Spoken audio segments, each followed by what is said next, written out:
व्याख्यामुद्रां करसरसिजैः पुस्तकं शङ्खचक्रे बिभ्रद्भिन्नस्फटिकरुचिरे पुण्डरीके निषण्णः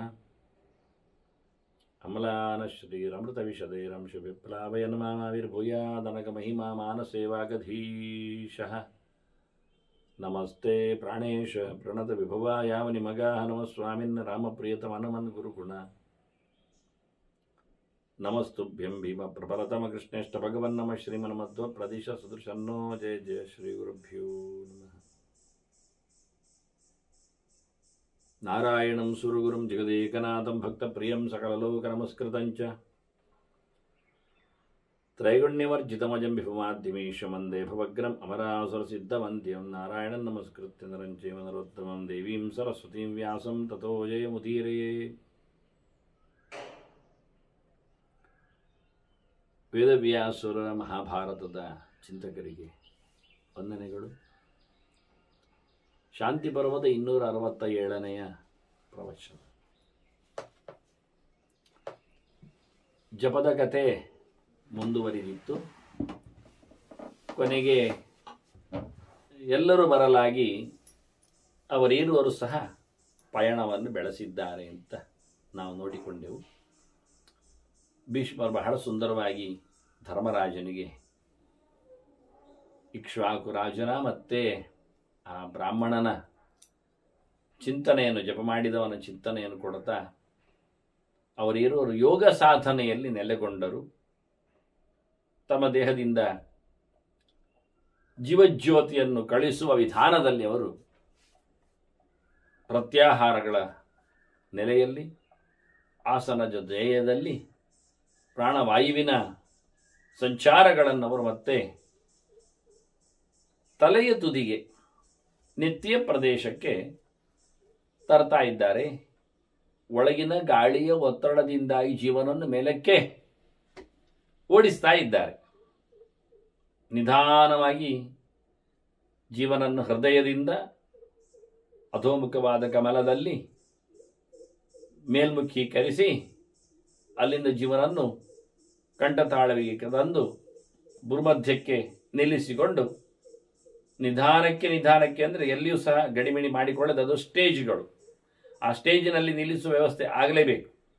ಅಲ್ಲಿಂದ ಮುಂದಕ್ಕೆ ನೆತ್ತಿಯ ಪ್ರದೇಶದಲ್ಲಿ ತಲೆಯ ಪ್ರದೇಶದಲ್ಲಿ ಜೀವನ ನಿರ್ಗಮನ ಮಾಡಿಸುವ ಒಂದು ಯೋಗದ ಸಾಧನೆ. ತಿಳ್ಕೊಳ್ಳುವುದರಲ್ಲೇ ಕಂಡಾಪಟ್ಟೆ ವಿಷಯಗಳಿರ್ತವೆ. ಅದನ್ನೇ ಸರಿಕಟ್ಟಿನಲ್ಲಿ ಯಾರು ಹೇಳುವುದು ಬೇರೆ ಇಲ್ಲ. ಇಲ್ಲಿ ಅಷ್ಟು ಸ್ಪಷ್ಟವಾದ ವಿವರಣೆಗಳನ್ನೇನು ಭೀಷ್ಮರು ಕೊಟ್ಟಿಲ್ಲ. ಆದರೆ ಗೆರೆಗಳಲ್ಲಿ ಅದನ್ನು ಸೂಕ್ಷ್ಮವಾಗಿ ಮುಟ್ಟಿ ತೋರಿಸಿ ಹೋಗಿದ್ದಾರೆ. ಹಾಗಾಗಿ ಯೋಗ ಸಾಧನೆಯ ಆ ಮಜಲನ್ನು ಹೇಳುತ್ತಾ ಕೊನೆಗೆ ನಿಶ್ಚೇಷ್ಟಾಭ್ಯಾಂ ಶರೀರಾಭ್ಯಾಂ ಸ್ಥಿರದೃಷ್ಟಿ ಸಮಾಹಿತವು. ದೇಹವನ್ನು ನಿಶ್ಚೇಷ್ಟಗೊಳಿಸಿದ್ದಾರೆ. ಯಾವುದೇ ಇಂದ್ರಿಯಗಳ ವ್ಯಾಪಾರದೆಡೆಗೆ ಮನಸ್ಸೇ ಇಲ್ಲ. ಹಾಗಾಗಿ ಅಲ್ಲಿಂದ ದೃಷ್ಟಿಯನ್ನು ಅವರು ನೇರಗೊಳಿಸಿದ್ದಾರೆ. ಹಾಗಾಗಿ ಜಿತಾಸನವು ಸಮಾಧಾಯ ಮೂರ್ಧನ್ಯ ಆತ್ಮಾನಮೇವಚ, ನೆತ್ತಿಯ ತುದಿಗೆ ತಲೆಗೆ ಜೀವನನ್ನು ತಂದಿದ್ದಾರೆ.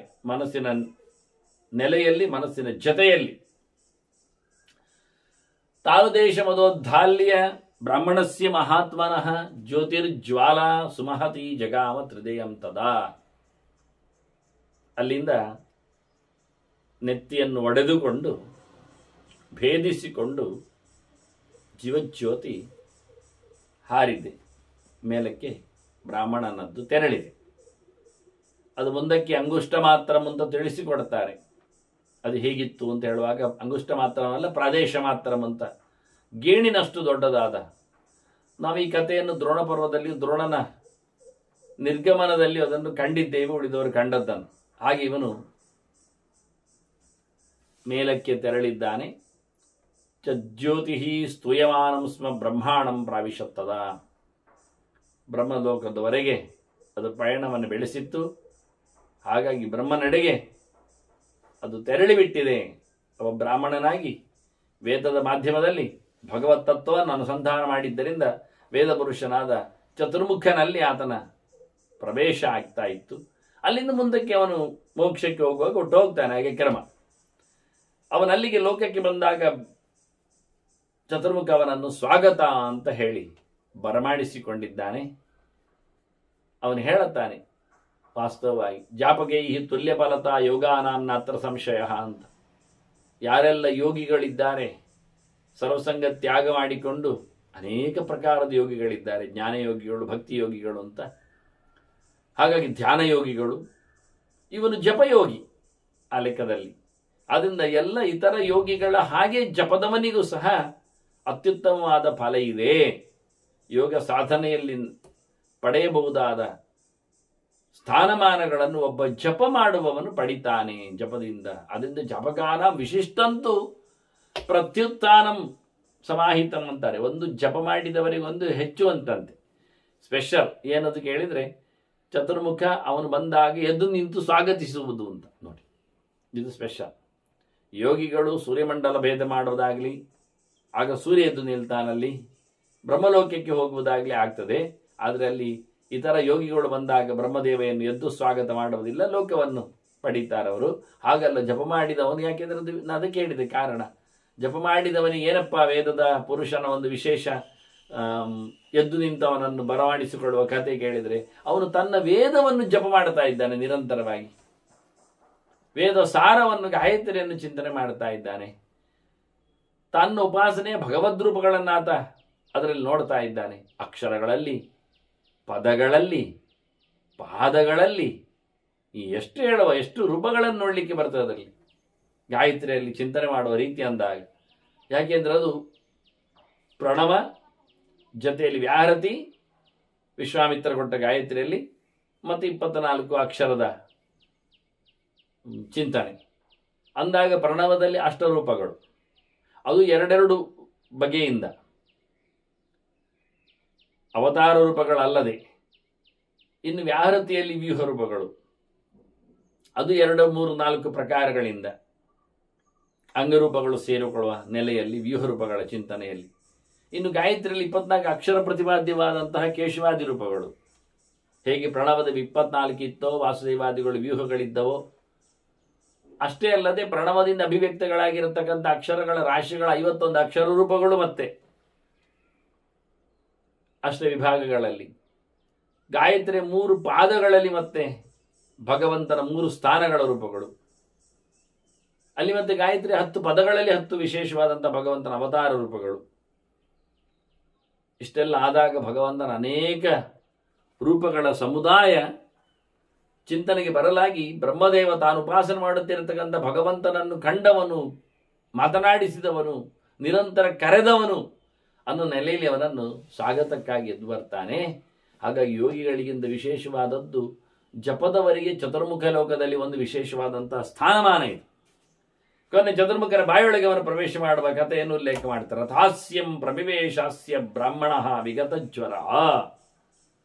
ನಾನಾಗಲೇ ಹೇಳಿದೆ, ಚತುರ್ಮುಖನ ಮೋಕ್ಷದ ಹೊತ್ತಿನಲ್ಲಿ ಇವನ ಮೋಕ್ಷ ಆಗುವುದು. ಈಗ ಅಲ್ಲಿ ಇರುವುದು, ಆರಾಮವಾಗಿದ್ದಾನೆ. ಈಗ ಮಾಡಿದ್ದರೆ ಏನೆಲ್ಲ ಸಾಧನೆಗಳುಂಟು ಅದರದ್ದು ಪೂರ್ತಿ ಮಾನಸವಾದ ಸಾಧನೆ ಮಾಡ್ತಾನೆ. ಏನೆಲ್ಲ ಮಾಡುತ್ತಾನೆ ಅದರಿಂದ ಅವನಿಗೆ ಆನಂದದ ವೃದ್ಧಿ. ತಪ್ಪ ಆಗುವುದೇ ಇಲ್ಲ, ತಪ್ಪಿನ ಕಥೆಯೇ ಇಲ್ಲ, ತಪ್ಪು ಮಾಡುವ ಪ್ರಸಂಗವೇ ಇಲ್ಲ. ದೇಹ ಹೊತ್ತರೆ ತಾನೆ, ದೇಹ ಹೊತ್ತಿದ್ದರಿಂದ ತಪ್ಪು ಆಗಿದ್ದರೂ ಭಗವದ್ ದರ್ಶನ ಆಗಿಬಿಟ್ರೆ ಅದೂ ಅಂಟುವುದಿಲ್ಲ. ಅದು ವಿಶೇಷ. ಆಗಾಮಿಗಳು ಇಲ್ಲವೇ ಇಲ್ಲ, ಸಂಚಿತಗಳು ತೆಗಿಲಿಕ್ಕೆ ಇಲ್ಲ, ಪ್ರಾರಬ್ಧಗಳು ಮಾತ್ರ. ಇವನಿಗೆ ಪ್ರಾರಬ್ಧವೂ ಮುಗಿದಿದೆ. ಈಗ ಆ ಲೆಕ್ಕಾಚಾರದಲ್ಲಿ ಬ್ರಹ್ಮ ಪ್ರವೇಶ ಆಗುವ ಮೂಲಕ ಇನ್ನು ಪ್ರಾರಬ್ಧವೂ ಇಲ್ಲ ಅವನಿಗೆ. ಇನ್ನು ಅವನು ಮಾಡತಕ್ಕಂಥ ಬ್ರಹ್ಮಲೋಕದಲ್ಲಿ ಕೂತು ಅವನು ಮಾಡತಕ್ಕಂಥ ಸಾಧನೆಗಳಿಗೆ ಕೇವಲ ಆನಂದದ ವೃತ್ತಿ ಪ್ರಾಪ್ತಿ. ಆನಂದ ಇದೆ, ಹೆಚ್ಚು ಹೆಚ್ಚು ಹೆಚ್ಚು ಹೆಚ್ಚು ಹೆಚ್ಚು ಉಕ್ಕಿದ ಆನಂದ ಅಂತ ಅರ್ಥ. ಹೇಗೆ ಪರೀಕ್ಷಿತನಿಗೂ ಹಾಗೆ. ಪರೀಕ್ಷಿತನ ನೋಡಿ, ಭಗವಂತನ ಚಿಂತನೆಯನ್ನು ನಡೆಸಿಬಿಟ್ಟವ, ಭಗವಂತನಡಿಗೆ ಪಯಣ ಬೆಳೆಸಿದವ, ಇನ್ನು ಯಾವ ಕಾಲದಲ್ಲಿ ಮಗದೊಂದು ರೂಪಗಳನ್ನು ದೇಹಗಳನ್ನು ಹೊತ್ತು ಈ ಲೋಕಕ್ಕೆ ಬರುವುದಿಲ್ಲ.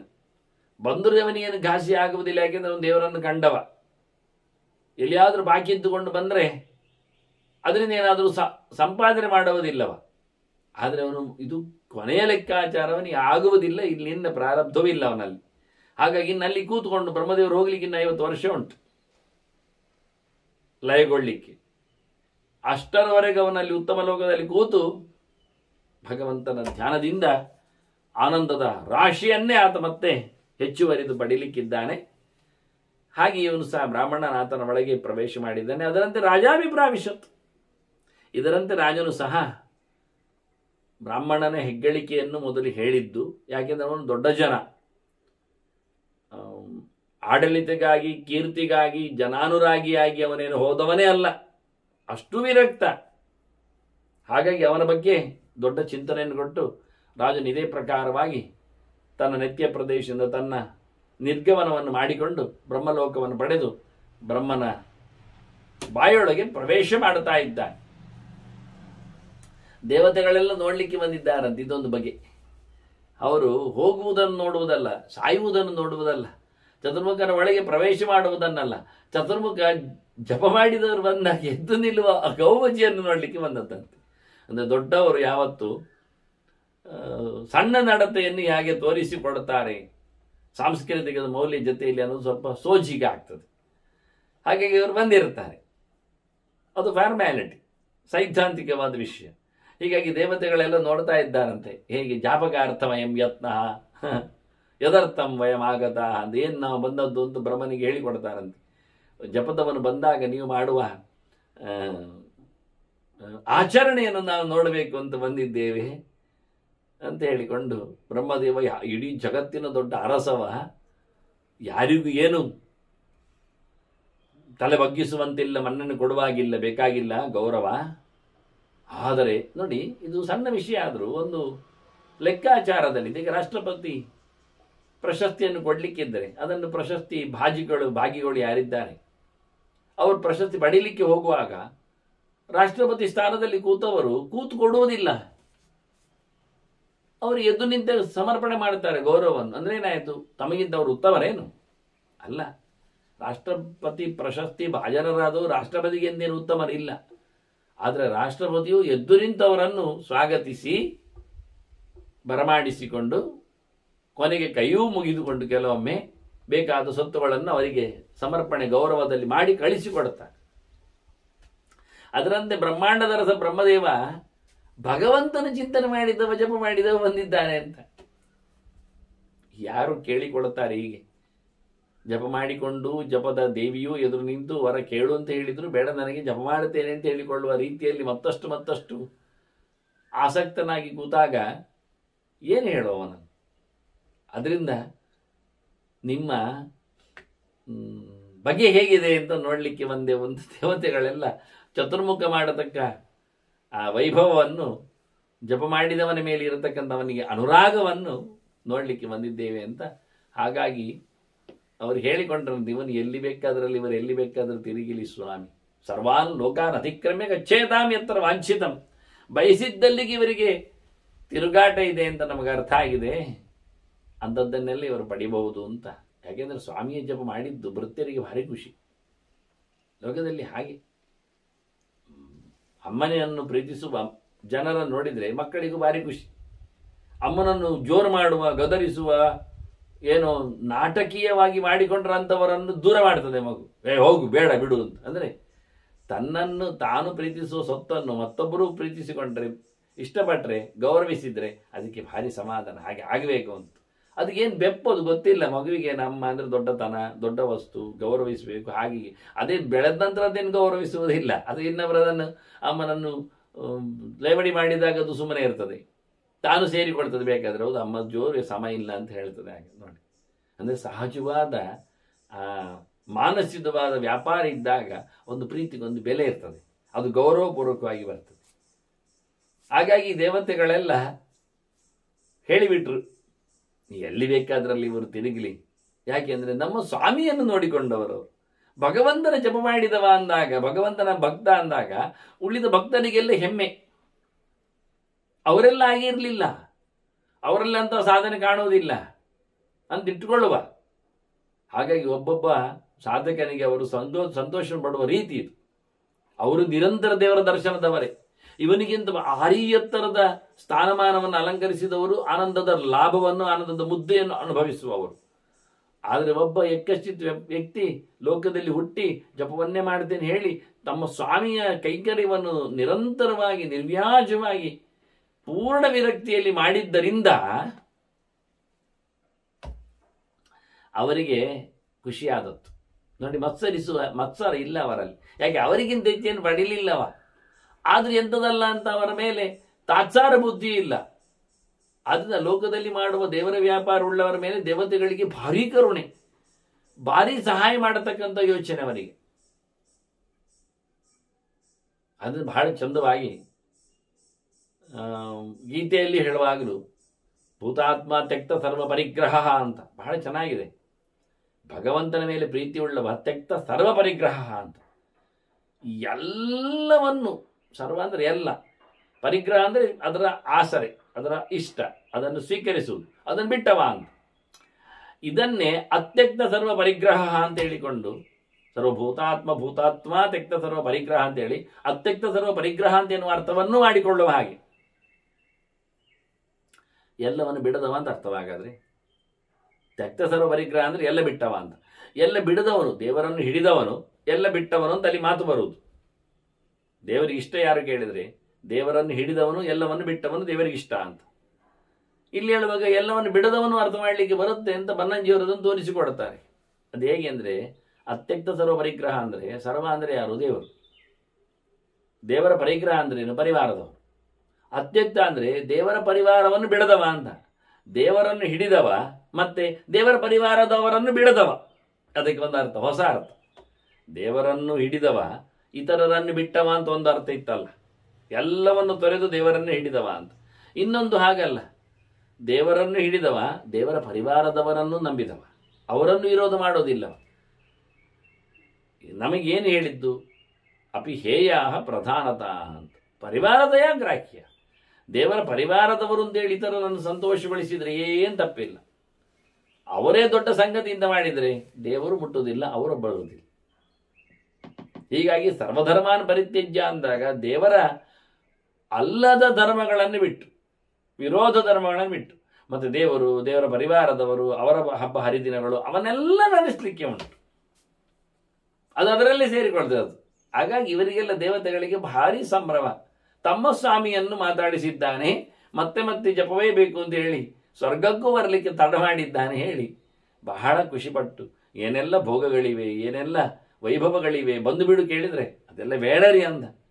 ನನ್ನ ದೇಹ ದುಡಿದು ಕಷ್ಟವನ್ನು ಅನುಭವಿಸಿ ಅಭ್ಯಾಸ ಪಟ್ಟಿದೆ, ಅದರಲ್ಲೇ ನಾನು ಮುಂದುವರಿಸ್ತೇನೆ ಜಪ ಅಂತಾನವ. ನೋಡಿ, ಸರ್ವ ದುಃಖ ಸಹ ಆಗಿದೆ ನನ್ನ ದೇಹ, ಎಲ್ಲ ತೊಂದರೆಗಳನ್ನು ಅನುಭವಿಸಿ ಕೂತಿದೆ, ಇನ್ನೇನು ತೊಂದರೆ? ಎಲ್ಲ ಹಾಗೆ ಅಲ್ವಾ? ವರ್ಷದ ಎಲ್ಲ ಋತುಗಳಲ್ಲಿಯೂ ಮಿಂದಾಗ ಮುಳುಗಿದಾಗ ಬಾಧೆ ಆಗದೇ ಇರುವುದಿಲ್ಲ ಅಂತೇನಿಲ್ಲ. ಕ್ಲೈಮೇಟ್ಸ್ ಚೇಂಜ್ ಆಗುತ್ತಲ್ಲ. ಮಳೆಗಾಲದಲ್ಲಿ, ಚಳಿಗಾಲದಲ್ಲಿ, ಸೆಕೆಗಾಲದಲ್ಲಿ ಸೆಕೆ ಆಗುವುದಿಲ್ಲ, ಚಳಿ ಆಗುವುದಿಲ್ಲ, ಥಂಡಿ ಆಗುವುದಿಲ್ಲ ಹೇಳಿದರೆ ಅದು ತಪ್ಪೇ, ಅದು ಸರಿಯಲ್ಲ. ಶೀತದ ವಾತಾವರಣದಲ್ಲಿ ಅವನಿಗೆ ಚಳಿ ಆಗಲೇಬೇಕು, ಬಿಸಿಲ ವಾತಾವರಣದಲ್ಲಿ ಅವನಿಗೆ ಸೆಕೆ ಆಗಲೇಬೇಕು, ಮಳೆಯ ವಾತಾವರಣದಲ್ಲಿ ಅವನಿಗೆ ನೆನೆಯಲೇಬೇಕು. ಅವನು ನಾನೇನು ನೆನೆಯುವುದಿಲ್ಲ ಹೇಳಿಕೆ ಅವನು ಬಂಡೆಗಲ್ಲ.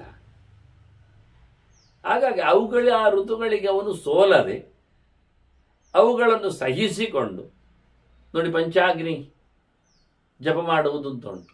4 ಅಗ್ನಿಗಳ ಉಪಾಸನೆ 4 ಸುತ್ತು ಮಾಡಿಕೊಂಡು ನೆತ್ತಿಯ ಮೇಲೆ ಸೂರ್ಯನು ಬೆಳಗುತ್ತಿರುವಲ್ಲಿ ಜಪ. ಯಾರು ನದಿ ತೀರದಲ್ಲೇ ಜಪ ಮಾಡಲಿಕ್ಕೆ ಓಡುವುದಿಲ್ಲ, ಎಲ್ಲೋ ಗಿಡಗಂಟೆಗಳಿದ್ದಲ್ಲಿ ಹುಡುಕ್ತಾರೆ, ನೋಗ್ತಾರೆ. ನೆತ್ತಿಯ ಮೇಲೆ ಸುಡು ಬಿಸಿಲಿನಲ್ಲಿ ಜಪ ಆಗಬೇಕು. ಸುತ್ತ 4 ಅಗ್ನಿಗಳನ್ನು ಉಪಾಸನೆ ಮಾಡಿದ್ದ. ಇದೆಲ್ಲ ಸಾಧನೆಗಳು. ಹಾಗೆ ವರ್ಷಂತಂ ನನಿಂದ್ಯ ಅಂತ ಹೇಳಿಕೊಂಡಾಗೆ ಮಳೆಯಲ್ಲಿ ಇದ್ದುಕೊಂಡು ಮಳೆ ಬರಲಿ, ಚಳಿಯಾಗಲಿ, ಸೆಕೆ ಆಗಲಿ, ಯಾವುದನ್ನು ಸಹ ಅದಕ್ಕೆ ಪ್ರತೀಕಾರ ಮಾಡದೆ ದೇಹವೇ ಅದನ್ನು ಒಗ್ಗಿಕೊಳ್ಳುವಂತೆ ಮಾಡಿಕೊಳ್ಳುತ್ತಾ ಅಂತಕ್ಷಣ ಅವನಿಗೆ ಚಪ್ಪೆ ಆಗುವುದಿಲ್ಲ, ಬಿಸಿ ಆಗುವುದಿಲ್ಲ, ಆಗ್ತದೆ. ತಾಂತಿ ದೀಕ್ಷಸ್ವ ಭಾರತ ಕೃಷ್ಣ ಹೇಳಿದ್ನಲ್ಲ, ಮಾತ್ರ ಸ್ಪರ್ಶ ಅಸ್ತಿ ಗೌಂತೆ ಶೀತೋಷ್ಣ ಸುಖ ದುಃಖದ. ಬಿಸಿಲಾದಾಗ ಮೈಗೆ ಬಿಸಿಯೇ ಆಗುವುದಿಲ್ಲ ಹೇಳುವ ಯೋಗಿ ಯಾರ ಶರೀರವೂ ಇಲ್ಲ. ಚಳಿಯಾದಾಗ ದೇಹ ಚಳಿಯೇ ಆಗುವುದಿಲ್ಲಲ್ಲ, ಚಳಿ ಆಗ್ತದೆ, ಸಹಿಸಿಕೊಳ್ಳುವುದು, ಅಭ್ಯಾಸ ಮಾಡುವುದು. ಅಭ್ಯಾಸ ಏನದು ಗೌಂತೆ ಕೃಷ್ಣ ಹೇಳ್ತಾರೆ. ಉಪವಾಸ ಆದವರಿಗೆ ಹಸಿವೆ ಆಗುವುದಿಲ್ಲ ಹೇಳಲಿಕ್ಕೆ ಉಂಟೆ ಇಲ್ಲಿ? ಅದು ಉಪವಾಸ ಮಾಡಬೇಕು, ಮಾಡುವುದು ಹಠಗಟ್ಟಿ. ಹಸಿವೆ ಆಗ್ತದೆ, ಹಸಿವೆ ಆಗುವುದಿಲ್ಲ ಅಂತಲ್ಲ, ಹಸಿವೆ ಆಗ್ತದೆ, ಎಲ್ಲರಿಗೂ ಆಗ್ತದೆ. ಸಹಜತೆ ಇದ್ದವರಿಗೆ ಹಸಿವೆ ಆಗ್ತದೆ, ಮರುದಿನ ಊಟಕ್ಕೆ. ಹಾಗೆ ಎಲ್ಲ ಇಂದ್ರಿಯಗಳ ಧಾರ್ಮಿಕ ರಿಚುವಲ್ಸ್ಗಳು, ಕೆಲಸಗಳು ಹೀಗೆ ಅದನ್ನು ಬಲಾತ್ಕಾರದಲ್ಲಿ ಮಾಡುವಂಥದ್ದು ಓವರ್ ಬಲಾತ್ಕಾರ ಅಲ್ಲ. ಮತ್ತೆ ಲೂಸ್ ಬಿಟ್ರೆ ಅದು ಪೂರ್ಣ ಸೋಮಾರಿಯಾಗಿರ್ತದೆ. ಪೂರಾ ನಿದ್ದೆ ಮುಗಿದ ನಂತರ ಹೇಳುವುದು ಮಾಡಿದರೆ ಅದು ಮರುದಿನಕ್ಕೂ ಹೇಳುವುದಿಲ್ಲ ಆ ಸ್ವಾಮಿ, ಹಾಗೊಂದಾಗುವುದಿಲ್ಲ. ಹಾಗಾಗಿ ಎಷ್ಟು ಬೇಕೋ ಅಷ್ಟು ತಿಂದ ಹಾಗೆ, ಎಷ್ಟು ಬೇಕೋ ಅಷ್ಟು ನಿದ್ದೆ ಮಾಡಿ ಮತ್ತೆ ಮುಂದುವರಿಸು. ಹೀಗೆ ಬಹಳ ಸುಂದರವಾಗಿ ಭಗವಂತನ ಚರ್ಯೆಯನ್ನು ಬಹಳಷ್ಟು ತನ್ನ ಪೂರ್ಣ ಪ್ರಯತ್ನದಿಂದ ಸೋಲದೆ, ಆಮಿಷಗಳಿಗೆ ಒಗ್ಗದೆ, ಸ್ವರ್ಗವನ್ನೂ ತಿರಸ್ಕರಿಸಿಕೊಂಡು ಮಾಡುವ ಮೂಲಕ ದೇವತೆಗಳಿಗೆ ಒಂದು ಸಂಭ್ರಮ ಆಗಿದೆ, ಖುಷಿಯಾಗಿದೆ. ಹಾಗಾಗಿ ಇವರು ಎಲ್ಲೆಂದರಲ್ಲಿ ಸಂಚಾರ ಮಾಡಲಿ ತಮ್ಮ ಲೋಕದಲ್ಲಿ ಅಂತ ಹೇಳಿಕೊಳ್ಳುವ ಒಂದು ಪರವಾನಿಗೆಯನ್ನು ಪ್ರೀತಿ ವಿಶ್ವಾಸದಲ್ಲಿನ ಅವರ ಒಂದು ರೀತಿಯಿಂದ ತುಂಬ ಫ್ರೀನೆಸ್, ಸ್ವಾತಂತ್ರ್ಯ ಬಂದವರಿಗೆ ಕೊಡುವ ಹಾಗೆ ದೇವತೆಗಳು ಹೇಳುತ್ತಾರೆ. ಮುಂದೆ ಬ್ರಹ್ಮ ಹೇಳುತ್ತಾನೆ, ಯಾರಿವರ ಚರಿತೆಯನ್ನು ಕೇಳುತ್ತಾನೆ ಅವರೂ ಸಹ ಇದೇ ರೀತಿಯಾಗಿ ಬ್ರಹ್ಮಲೋಕಕ್ಕೆ ಬರ್ತಾರೆ ಅಂತ. ಇದು ವಿಶೇಷ. ಮಹಾಸ್ಮೃತಿಂ ಪಠೇದ್ಯಸ್ತು, ದೊಡ್ಡವನ ನೆನಪು, ಬ್ರಾಹ್ಮಣನ ಕತೆ ಯಾರು ಓದ್ತಾರೆ ಮತ್ತೆ ಕೇಳ್ತಾರೆ ಹೇಳಿದ್ದಾರೆ ಬ್ರಹ್ಮದೇವರು. ಅದರಿಂದ ಮಹಾಭಾರತ ಓದಬಹುದು ಎನ್ನುವುದು ಸತ್ಯ ಆಯಿತು ಬ್ರಹ್ಮದೇವರ ಮಾತಿನಲ್ಲಿ ನೋಡ್ಲಿಕ್ಕೆ ಹೋದ್ರೆ. ಮಹಾಸ್ಮೃತಿಂ ಪಠೇದ್ಯಸ್ತು ಒಂದು ಅದಲ್ಲ, ಅದು ಗಂಡಸರು ಓದುವುದು, ಹೆಂಗಸರು ಅಲ್ಲ. ಅದು ಹೆಂಗಸರು ಓದಬಾರ್ದು ಅಂತ ಎಲ್ಲಿ ಬಂತು? ಈಗ ಓದುವಾಗ ಎಲ್ಲರೂ ಓದ್ಬೋದಲ್ಲ. ಹಾಗಾಗಿ ಮಹಾಸ್ಮೃತಿಂ ಪಠೇದ್ಯಸ್ತು ತಥೈವ ಅನುಸ್ಮೃತಿಂ ಶುಭಾಂ. ಅಲ್ಲಿ ಎಷ್ಟು ಅಂತ ಉಂಟು, ಪುಲ್ಲಿಂಗದಲ್ಲಿ ಉಂಟು. ಅದೇ ಪುಲ್ಲಿಂಗದಲ್ಲಿ ನಿರ್ದೇಶ ಪರ್ಸನ್ ಎನ್ನುವುದಲ್ಲಿ ಬಂದಿದೆ ಅಲ್ವಾ ಹಿಂದೆ ಸಹ. ದೇಹದಲ್ಲಿ ಇರುವವನು ಅಂತ ಹೇಳುವ ಮೂಲಕ ಜೀವನಿಗೆ ಹೇಳುವುದು. ಅದು ಹೆಣ್ಣು ಜೀವವೋ ಗಂಡು ಜೀವವೋ ದೇಹದಲ್ಲಿ ಇರುವುದು ಒಂದೇ ನಮೂನೆ ಅಲ್ಲ. ಅಂದ ಪರ್ಸನ್ ಅನ್ನುವಾಗ ಮೇಲ್ ಆರ್ ಫೆಮೇನ್, ಪರ್ಸನ್ ಶಬ್ದವೇ ಪುರುಷ ಶಬ್ದ. ಪುರುಷ ಅಂದ್ರೆ ಪುರುಷೇತೆ ಎಂದು ದೇಹದಲ್ಲಿ ಇದೆ. ನೀವು ಅದನ್ನು ಜೀವ ಅಂತ ಹೇಳಿದ್ರೆ ಹಾಗೆ ಹೇಳಿ ಮತ್ತೆ. ಆದ್ರಿಂದ ತಥೈವ ಅನುಸ್ಮೃತಿಂ ಶುಭಾಂ. ಹಾಗೆ ಅನುಸ್ಮೃತಿಯನ್ನು, ಕ್ಷತ್ರಿಯನ ಕಥೆಯನ್ನು ನೆನಪಿಸಿಕೊಳ್ಳಬೇಕು. ಬ್ರಾಹ್ಮಣನದ್ದು ಮಾತ್ರ ಅಲ್ಲ, ಅವನೊಟ್ಟಿಗೆ ಸಂವಾದ ಆದದ್ದು ಎಲ್ಲ ಕತೆ. ಇದನ್ನು ಒಳ್ಳೆಯ ಇವರಿರುವರ ಚರಿತೆಯನ್ನು ಯಾರು ಕೇಳುತ್ತಾರೆ, ತಾವಪ್ಯೇತೇನ ವಿಧಿನ ಗಚ್ಚೇತಾಂ ಮತ್ ಸಲೋಕತಾಂ. ಬ್ರಹ್ಮದೇವ ಹೇಳ್ತಾನೆ, ಇದೇ ರೀತಿಯಾಗಿ ಅವರು ನನ್ನ ಲೋಕಕ್ಕೆ ಬರ್ತಾರೆ. ನಟಿ ಪಿತಾಮಹನ ಆದೇಶ ಇದೇ ರೀತಿಯಾಗಿ ಅಂತಾನೆ. ಜಪ ಮಾಡಿಕೊಂಡು ತಮ್ಮ ಪ್ರಾಣವನ್ನು ಉತ್ಕ್ರಮಣ ಮಾಡಿಸಿಕೊಂಡು ಎತ್ತರದೆಡೆಗೆ ಸಾಗುವ ಬಗೆಯನ್ನು ಚತುರ್ಮುಖನೇ ಅವರಿಗೆ ಹೇಳಿಬಿಡ್ತಾನೆ.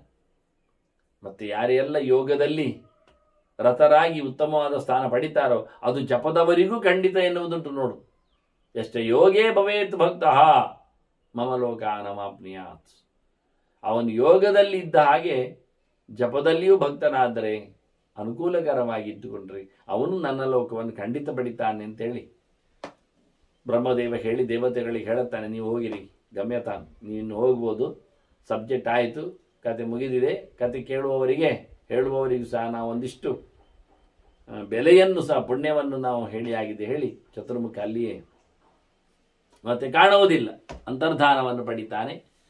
ದೇವಾಹ ಯೈಹು, ಇವನನ್ನು ಧರ್ಮನನ್ನು ಸತ್ಕಾರ ಮಾಡುತ್ತಾರೆ. ದೇವತೆಗಳು ಧರ್ಮ ಇದ್ದಾನಲ್ಲಿ, ಯಮ ಇದ್ದಾನೆ, ಸೂರ್ಯ ಇದ್ದಾನೆ, ಅಲ್ಲಿ ಕಾಲ ಇದ್ದಾನೆ, ಸೂರ್ಯನ ಮಗ ಯಮ ಇದ್ದಾನೆ, ಕಾಲ ಇದ್ದಾನೆ, ಮೃತ್ಯು ಇದ್ದಾನೆ. ಹಾಗಾಗಿ ಧರ್ಮ ಇವತ್ತು ನಡೆದದ್ದು ಧರ್ಮ, ಜಪದ ಧರ್ಮ, ರಿಚುವಲ್ಸ್, ಆಚರಣೆ ಶುದ್ಧವಾದದ್ದು. ಧರ್ಮೋಧಾರಯತೆ ಅಂತ ಹೇಳಿದಾಗೆ ಎತ್ತರವನ್ನು ಕರುಣಿಸುವಂಥದ್ದು, ಧಾರಣೆ ಮಾಡುವಂಥದ್ದು, ರಕ್ಷಣೆ ಮಾಡುವಂಥದ್ದು. ಅದನ್ನು ಧರ್ಮದೇವತೆಗೆ ಸತ್ಕಾರ ಮಾಡಿ ಮತ್ತು ದೇವತೆಗಳು ಸಹ ಅವರವರ ಸ್ಥಾನಗಳಿಗೆ ಅವರು ತೆಳೆಬಿಟ್ಟಿದ್ದಾರೆ. ಹೀಗಾಗಿ ಕಥೆಯನ್ನು ಧರ್ಮರಾಜನಿಗೆ ಭೀಷ್ಮರು ಹೇಳುತ್ತಾ ಜಪಗೋಪಾಖ್ಯಾನಕ್ಕೆ ಒಂದು ಮಂಗಳ ಹಾಡಿ ಎಲ್ಲರೂ ಜಪಿಸುವಂತೆ ಅವರ ಪ್ರೇರಣೆಯನ್ನು ನೀಡಿರುತ್ತಾರೆ. ಆಗ ಧರ್ಮರಾಜ ಇಲ್ಲಿ ಮಧ್ಯೆಯಲ್ಲಿ ಒಂದು ಯೋಗದ ಮಾತು ಬರಲಿಕ್ಕೆ ಹೋಗಿ ಯೋಗಿಗಳಿಗೆ ಸಿಗುವ ಸ್ಥಾನಮಾನಗಳೆಲ್ಲ ಜಪದವನಿಗೆ ಬಂತು ಅಂದಾಗ, ಅಲ್ಲ ಯೋಗಿಗಳು ಯಾರು, ಯಾವ ಯೋಗ?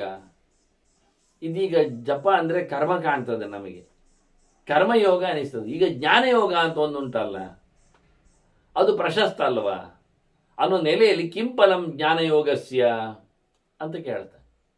ಜ್ಞಾನಯೋಗದ ಫಲ ಏನು? ಇದು ಕರ್ಮಯೋಗದ ಫಲ ಆಯಿತು, ಕರ್ಮ ಆಯಿತು.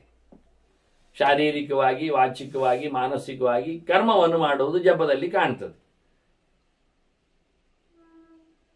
ಇದು ವಾಚಿಕವಾಗಿ ಇಲ್ಲ, ಅದು ವಾಚಿಕವಾಗಿರ್ತದೆ ಜ್ಞಾನಯೋಗದಲ್ಲಿ, ಮಾನಸಿಕವಾಗಿರ್ತದೆ, ಶಾರೀರಿಕವಾಗಿ ಎಲ್ಲ ಕಮ್ಮಿ ಇರ್ತದೆ. ಅದರಿಂದ ಒಂದು ದೃಷ್ಟಿಯಿಂದ ಜ್ಞಾನಯೋಗದ ಬಗ್ಗೆ ನನಗೆಂತ ಫಲ ಬೇಕು? ವೇದಾನ ನಿಯಮಸ್ಯ ಚ. ಈಗ ಕರ್ಮ ಎನ್ನುವುದು ವೇದದಲ್ಲಿ ಹೇಳಲ್ಪಟ್ಟದ್ದೇ.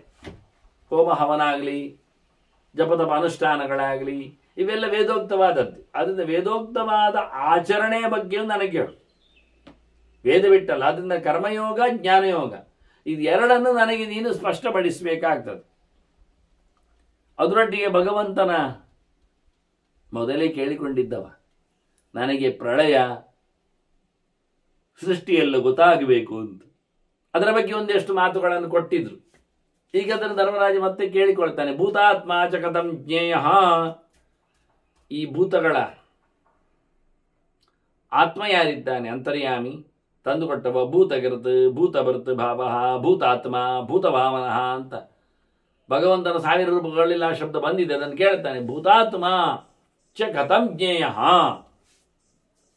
ಅವನು ಭೂತಕೃತಿ ಹೇಗೆ, ಭೂತಭೃತಿ ಹೇಗೆ? ಇಲ್ಲ ಕೃತ್ ಭೃತ್ ಎಲ್ಲ ಬಂದರೆ ಅದು ಭೂತಕಾಲದ ಪ್ರಯೋಗ ಅಂತ ಅರ್ಥ. ವರ್ತಮಾನದಲ್ಲಿ ಆದರೆ ಕಾರ ಅಂತ ಹೇಳಬೇಕಾಗ್ತದೆ. ಕುಂಭಕಾರ, ಮಡಕೆ ಮಾಡುವವನು, ಪ್ರೆಸೆಂಟ್. ಇದು ಭೂತಕೃತ್, ಇಡೀ ಲೋಕವನ್ನು ಸೃಷ್ಟಿ ಮಾಡಿದ್ದಾನೆ, ಲೋಕದಲ್ಲಿ ಜೀವರನ್ನು ಸೃಷ್ಟಿ ಮಾಡಿದ್ದಾನೆ, ಜೀವರ ಜೊತೆಯಲ್ಲಿ ಜಡವನ್ನು ಸೃಷ್ಟಿ ಮಾಡಿಕೊಂಡ ಭಗವಂತ ಅವರಿರುವರನ್ನು ರಕ್ಷಣೆ ಮಾಡುತ್ತಾನೆ, ಅವರಿಗೆ ಬೇಕಾದ್ದನ್ನು ತಲುಪಿಸಿಕೊಡ್ತಾನೆ, ಕೊನೆಗೆ ಅವರನ್ನು ಲಯವೂಗೊಳಿಸ್ತಾನೆ. ಭೂತಾತ್ಮ ಅಂದರೆ ಭೂತಾನಿ ಅತ್ತಿ ಅಂತಲೂ, ಅತ್ತಿತ್ಯಾತ್ಮ ಅಂತಲೂ ಅರ್ಥ ಉಂಟು, ನುಂಗುತ್ತಾನೆ ಅಂತ. ಆ ಭೂತಗಳಿಂದ ಇದೇ ರೀತಿ ಪ್ರಕಾರವಾಗಿ ಅವನು ಭಾವಿತನಾಗಿದ್ದಾನೆ. ತಮ್ಮ ಸೃಷ್ಟಿ, ತಮ್ಮ ಉದ್ಧಾರ ಸ್ಥಿತಿ, ಕೊನೆಯಲ್ಲಿ ತಮ್ಮ ಸಂಹಾರ. ಭೂತಗರತ್, ಭೂತಭೃತ್ ಭಾವ, ಭೂತಾತ್ಮ, ಭೂತಭಾವನಃ. ಅಂತಹ ಎಲ್ಲ ಚರಾಚರ ಪ್ರಪಂಚದ, ಅದರಲ್ಲಿಯೂ ಎಚ್ಚರವುಳ್ಳ ಜೀವರ ಸೃಷ್ಟಿ ಸ್ಥಿತಿ ಸಂಹಾರಗಳನ್ನು ನಡೆಸುವ, ಅವರಿಂದ ಆರಾಧ್ಯನಾದ ಭಗವಂತ, ಇದರ ಚಿಂತನೆ ನನಗೆ ಬೇಕು ಅಂತ ಕೇಳಿಕೊಳ್ತಾ ಇದ್ದಾನೆ, ಕಾಯ್ತಾ ಇದ್ದಾನೆ. ಧರ್ಮರಾಜ ಕೇಳಿದ್ದಾನೆ, ಆಗೊಂದು ಹೇಳಿಬಿಡಿ ನನಗೆ, ಹೇಗೆ ಸೃಷ್ಟಿಯ ವ್ಯವಸ್ಥೆಯಲ್ಲಿ ಇವರ ವ್ಯವಸ್ಥೆ ಉಂಟು ಅಂತ. ಅದಕ್ಕೆ ಭೀಷ್ಮರು ಇದೇ ಪ್ರಶ್ನೆಯನ್ನು ಬೃಹಸ್ಪತ್ಯಾಚಾರ ದೇವತೆಗಳು ಗುರುಗಳು ಮಾಡಿದ್ದಾರೆ. ಯಾರಲ್ಲಿ? ಮನುವಿನಲ್ಲಿ, ಪ್ರಜಾಪತಿಯಲ್ಲಿ. ಅದು ಅವರು ಏನು ಉತ್ತರ ಕೊಟ್ಟಿದ್ದಾರೆ ಅವನಿಗೆ, ಅವನ ಪ್ರಶ್ನೆ ಹೇಗಿತ್ತು ಅದೇ ನಿನಗೆ ಹೇಳುತ್ತೇನೆ ಅಂತ ಭೀಷ್ಮರು ಹಳೆಯ ಒಂದು ಕಥೆಯನ್ನು, ಇತಿಹಾಸವನ್ನು, ನಡೆದ ಘಟನೆಯನ್ನು ಈ ಉತ್ತರಕ್ಕಾಗಿ ಉಲ್ಲೇಖ ಮಾಡುತ್ತಾರೆ. ಅವನು ಕೇಳಿದ್ದ ಬೃಹಸ್ಪತಿ ಗುರು, ನ ಚಾಪ್ಯಹಂ ವೇದ ಪರಂ ಪುರಾಣಂ ಮಿಥ್ಯಾ ಪ್ರವೃತ್ತಿಂಚ ಕಥನ್ನು ಕೊರಿಯಾಂ. ನನಗೆ ಹಾಗೆ ಮಾಡು, ಹೀಗೆ ಮಾಡು ಅಂತೆಲ್ಲ ಹೇಳ್ತಾರೆ, ನಾನು ನೋಡ್ತೇನೆ, ಮಾಡುವುದು ಕಾಣುತ್ತದೆ, ನನಗೆ ಎಂತ ಮಾಡುವುದು ಅಂತ ಗೊತ್ತಾಗ್ತಾ ಇಲ್ಲ, ಅದರ ಸ್ಪಿರಿಟ್ ಏನು ಅಂತ ಗೊತ್ತಿಲ್ಲದೆ ನನಗೆ. ನತಾಪ್ಯಹಂ ವೇದ ಪರಂ ಪುರಾಣಂ. ಅಲ್ಲ, ಎಲ್ಲ ಮಾಡುವುದು ದೇವರಿಗಾಗಿದ್ದು ಒಂದು ತಿಳ್ಕೊಳ್ಳಿ ಮಾರಾಯರು ಹೇಳಿದ್ರೆ, ಅದೇ ದೇವರು ಎಲ್ಲಿದ್ದಾರೆ ಮಾರಾಯರೇ? ಬೃಹಸ್ಪತಿಯ ಪ್ರಶ್ನೆ, ದೇವರನ್ನು ತಿಳಿಯುವುದು ಹೇಗೆ? ನನಗೆ ಗೊತ್ತಿಲ್ಲ. ನನಗೆ ಆ ಸರ್ವೋಚ್ಚನಾದ, ಎಲ್ಲರಿಗಿಂತ ವಿಲಕ್ಷಣನಾದ, ಎಲ್ಲಕ್ಕೂ ಮೂಲ ಕಾರಣನಾದ, ಅತಿ ಹಿರಿಯನೆನಿಸಿಕೊಂಡವನು ನನಗೆ ಗೊತ್ತಿಲ್ಲ. ಆದ್ರಿಂದ ನಾನು ವೇದೋಕ್ತವಾದಂಥ ಕರ್ಮಗಳನ್ನು ಹೇಗೆ ಮಾಡಲಿ? ವೇದೋಕ್ತನಾದ ಭಗವಂತ ಅರ್ಥ ಆಗ್ತಾ ಇಲ್ಲ. ಅಲ್ಲಿ ಹೇಳಿರತಕ್ಕಂಥ ಕೆಲಸವನ್ನು ಮಾಡುವುದಂದಾಗ ಸುಳ್ಳು ಮಾಡಿದ ಹಾಗೆ, ಗೊತ್ತಿಲ್ಲದೆ ಮಾಡುವುದು. ಮಿಥ್ಯಾ ಪ್ರವೃತ್ತಿಂಚ, ಇದು ಸುಳ್ಳು. ಕಥನ್ನು ಕುರಿಯಾಂ, ನೀನು ಮಾಡ್ತಾ ಇರು, ಗೊತ್ತಾಗ್ತದೆ ಹೇಳಿದ್ರೆ. ಅಲ್ಲ, ಗೊತ್ತಾಗ್ತದೆ ಅಂತ ಗ್ಯಾರಂಟಿ ಏನು? ಅಲ್ಲ, ಗೊತ್ತಾದ ನಂತರ ಮಾಡ್ತೇನೆ ಹೇಳಿದ್ರೆ ಅದು ಮುಗಿಯುವುದಿಲ್ಲ ಗೊತ್ತಾಗಿ. ಆದ್ರಿಂದ ಎಷ್ಟಾದರೂ ಮಾಡು, ಚೂರ ಆದರೂ ಗೊತ್ತಾಗ್ತದೆ, ಮತ್ತೆ ಮುಂದುವರಿಸು, ಮತ್ತೆ ಗೊತ್ತಾಗ್ಬೋದು. ಗೊತ್ತಾಗ್ತದೆ, ಗೊತ್ತಾಗ್ಲಿಕ್ಕುಂಟು, ಅದರಲ್ಲಿ ಜ್ಞಾನ ಇದೆ ಅಂತ ಗೊತ್ತಾಗುವುದು ಹೇಗೆ ಕರ್ಮಕ್ಕೆ? ಸುಳ್ಳಾಗುವುದು ಯಾಕಿಲ್ಲ? ಅದು ನಾನು ಸುಮ್ಮನೆ ತಿಳಿಯದೆ ಏನು ಮಾಡುವುದಿಲ್ಲ, ನನಗೆ ಇಷ್ಟ ಆಗುವುದಿಲ್ಲ ಅಂತ ಹೇಳಿಬಿಟ್ಟಿವ. ಆದಿತ್ಯ ಅವನು ಒಂದು ವಿಷಯ, ನೀನು ಗೊತ್ತಿಲ್ಲ ಯಾಕೆ ಕೇಳಿದ್ರೆ, ಗೊತ್ತಿಲ್ಲದೆ ಇರುವುದರಿಂದ ನಾನು ಮಾಡ್ಲಿಕ್ಕೆ ಸರಿ ಹೋಗುವುದಿಲ್ಲ ಅಂತ ನೀನು ಹೇಳ್ತಿ. ಗೊತ್ತಿಲ್ಲ ಯಾಕೆ ಹೇಳಿ ನೀನು ಓದಿಕೊಳ್ಳಿಲ್ಲ ಅಂತ ಅರ್ಥ ಮಾಡಿದ್ರೆ ಬೃಹಸ್ಪತ್ಯಾಚಾರ್ಯ ಹೇಳ್ತಾರೆ, ಅಯ್ಯ ನಾನು ಕಂಡಾಪಟ್ಟೆ ಓದಿದ್ದೇನೆ, ವೇದಾಂಗ ಎಲ್ಲ ಗೊತ್ತು ನನಗೆ. ಅದಿತ್ಯಭೂತ ಪ್ರಕೃತಿ ನವೇದ್ಮಿ ಯಥಾಚ ದೇಹಾತ್ ಚವತೆ ಶರೀರಿ ಪುನಃ ಶರೀರಂಚ ಯಥಾ ಅಭಿಪೈತಿ. ನಾನು ವೇದಾಂಗಗಳನ್ನು ಓದಿಕೊಂಡಿದ್ದೇನೆ, ಆದರೂ ನನಗೆ ಗೊತ್ತಾಗ್ತಾ ಇಲ್ಲ. ದೇವರ ಇರವು ಸಾಕಲ್ಯನ್ನು ಯಾರಿಗೂ ಅರ್ಥ ಆಗ್ತಾ ಇಲ್ಲ ಎನ್ನುವುದನ್ನೇ ನಾನು ಇಟ್ಟು ಕೇಳ್ತಾ ಇದ್ದೇನೆ, ನನಗೆ ಗೊತ್ತಿಲ್ಲ. ಅದಕ್ಕೆ ಕೇಳುದು ನಾನು. ಎಲ್ಲ ಓದಿಕೊಂಡ್ರು ಸಹ ಈ ಸೃಷ್ಟಿಯ ವೈಭವವನ್ನು ಪರಿಪೂರ್ಣವಾಗಿ ಅರ್ಥ ಮಾಡಿಕೊಳ್ಳಲಿಕ್ಕೆ ಆಗುವುದಿಲ್ಲ. ಈ ದೇಹದಿಂದ ಜೀವ ಹೋಗುವುದಾಗಲಿ, ಈ ದೇಹವನ್ನು ಮತ್ತೊಂದು ಪಡೆಯುವುದಾಗಲಿ, ಇದೆಲ್ಲ ಅರ್ಥ ಆಗುವುದೇ? ಅದು ಅರ್ಥ ಆಗಲಿಲ್ಲ. ಅದನ್ನು ಈ ದೇಹವನ್ನು ಹೇಗೆ ಪಡಿತಾನೆ, ದೇಹದಿಂದ ಹೇಗೆ ಹೋಗ್ತಾನೆ, ಅದನ್ನು ಸೇರಿಸಿ ನನಗೆ ಹೇಳಿ. ಅಧ್ಯಾತ್ಮದ ಇದು ಭೂತ ವಿಜ್ಞಾನ ಹೌದು, ದೇಹ ಒಂದು ಭೂತ ಆದ್ರಿಂದ ಇದರೊಳಗೆ ಇರತಕ್ಕ ಅಂತರ್ಯಾಮಿ ಆದ ನಾರಾಯಣನ ಕಥೆ ಹೌದು, ಜೀವನ ಚಿಂತನೆ ಹೌದು ಸೃಷ್ಟಿಯಾಗಿ ಬಂದಾಗ. ಆಗ ಮನು ಉತ್ತರ ಕೊಡ್ತಾನೆ. ಮೊದಲಿಗೆ ಕರ್ಮದ ಬಗ್ಗೆ ಆಕ್ಷೇಪ ಬಂದಿತ್ತು ಒಂದು ವಿಷಯ, ಎರಡನೇದ್ದು ಜ್ಞಾನಯೋಗದ ಬಗ್ಗೆ ಕಂಪ್ಯಾರಿಟಿವ್ ಆಗಿ ಕೇಳಿದ್ದ, ಮತ್ತೊಂದಾಯ್ತಲ್ಲ ಭಗವಂತನ ಸೃಷ್ಟಿಯಾದಿಗಳ ಬಗ್ಗೆ ಅಂತ. ಹಾಗಾಗಿ ಮೊದಲು ಕೇಳಿದ್ದರ ಚಿಂತನೆಯಲ್ಲಿ ಹೇಳುತ್ತಾರೆ, ಇಷ್ಟಂಚ ಮೇ ಸ್ಯಾತ್ ಇತರಶ್ಚ ನ ಸ್ಯಾತ್ ಏತತ್ಕೃತೆ ಕರ್ಮ ವಿಧಿ ಪ್ರವರ್ತಃ. ಕರ್ಮ ಮಾಡುವುದು ಹೇಗೆ ಗೊತ್ತುಂಟ, ನನಗಿಷ್ಟವಾದದ್ದಾಗಲಿ ನನಗೆ ಬೇಡವಾದದ್ದು ಬೇಡವಾಗಲಿ ಅಂತ ಹೇಳಲಿಕ್ಕೆ. ಕರ್ಮತಂತ್ರ ಇರುವುದೇ ಹಾಗೆ, ಪ್ರತಿಯೊಬ್ಬರದು ಇಷ್ಟೇ ವಿಷಯ, ಏನು ಇಷ್ಟವೂ ಇರಲಿ ಅನಿಷ್ಟವೂ ಹೋಗಲಿ ಅಂತ. ಯಾವತ್ತು ನೋಡಿದ್ರು ಒಳ್ಳೆಯದಾಗಲಿ, ಯಾವತ್ತೂ ಕೆಟ್ಟದಾಗದಿರಲಿ, ಇದೆಲ್ಲರದ್ದು ಆಸೆ ಇಷ್ಟೇ. ಅದಕ್ಕೆ ಸರಿಯಾಗಿ ಮಾಡುವಂಥದ್ದು ಎಲ್ಲ ಕ್ರಿಯೆಗಳು. ವಾಸ್ತವವಾಗಿ ಇಷ್ಟವನ್ನು ಪಡೀಲಿಕ್ಕೆ ಅನಿಷ್ಟವನ್ನು ದೂಡ್ಲಿಕ್ಕೇನೆ ಕರ್ಮತಂತ್ರ ಇರುವುದು, ಕರ್ಮವಿಧಿಗಳಿರುವುದು. ನಮಗೆ ಇಷ್ಟ ಆಗಬೇಕಾದ್ರೆ ನಾವು ಬೀಸಣಿಗೆಯಿಂದ ಗಾಳಿಯನ್ನು ಹಾಕೊಳ್ಳುತ್ತೇವೆ, ಅಲ್ಲ ಆಡ್ತದೆ ನಮ್ಮ ಕೈ, ಅಲ್ಲಿಗೆ ಇಷ್ಟವನ್ನು ನಾವು ಸಂಪಾದನೆ ಮಾಡಿಕೊಂಡೆವು. ಅದೇ ಕಚ್ಚಿದ ಕಾಲಿನಲ್ಲಿ ಮುಳ್ಳಿದ್ರೆ ಅದನ್ನು ತೆಗಿಲಿಕ್ಕೆ ಕಾಲನ ಮೇಲೆ ಮಾಡಿ ಕೈಯನ್ನು ಅದರ ಪಕ್ಕದಲ್ಲಿ ಓಡಿಸಿ ಅದನ್ನು ಸಣ್ಣಾಗಿ ನೋಡಿ ದೀಪ ಹಾಕಿಸಿಕೊಂಡು ತೆಗಿತೇವೆ. ಮೊದಲು ಮಾಡಿದ್ದು ಗಾಳಿ ಹಾಕಿದ್ದು ಯಾಕೆ? ಇಷ್ಟ ಆಗಲಿಕ್ಕೆ, ಸುಖ ಆಗಲಿಕ್ಕೆ. ಅದು ಇಷ್ಟ ನನಗೆ ಅಂತ, ಗಾಳಿ ಇಷ್ಟ ನನಗೆ, ತಂಪು ಇಷ್ಟ ನನಗೆ, ಸುಖ ಆಗಲಿಕ್ಕೆ ಅಂತ. ಇದು ಮುಳ್ಳು ತೆಗೆದದ್ದು ಯಾಕೆ? ಮುಳ್ಳು ತೆಗೆದದ್ದು ಅನಿಷ್ಟ ಹೋಗ್ಲಿ ಅಂತ. ಅದು ನೋವು ಕೊಡ್ತಾ ಇತ್ತು, ಸಂಕಟ ಆಗ್ತಿತ್ತು, ಚುಚ್ಚಿಕೊಂಡಿತ್ತದು. ಆದ್ದರಿಂದ ಇಷ್ಟ ಪ್ರಾಪ್ತಿಗೆ ಕೆಲಸ ಮಾಡ್ತಾರೆ, ಅನಿಷ್ಟ ನಿವೃತ್ತಿಗೆ ಕೆಲಸ ಮಾಡ್ತಾರೆ.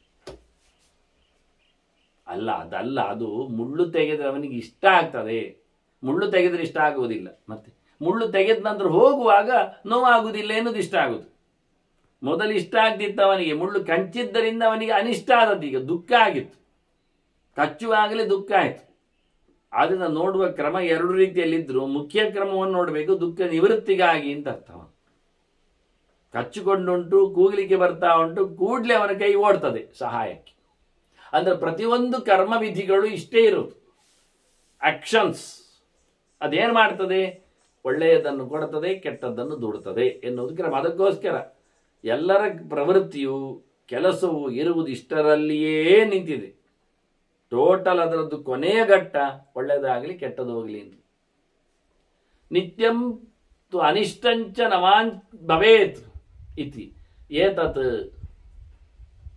ಅದಕ್ಕೋಸ್ಕರ ಏನಾಗಿದೆ? ಜ್ಞಾನವಿಧಿ ಪ್ರವೃತ್ತಃ.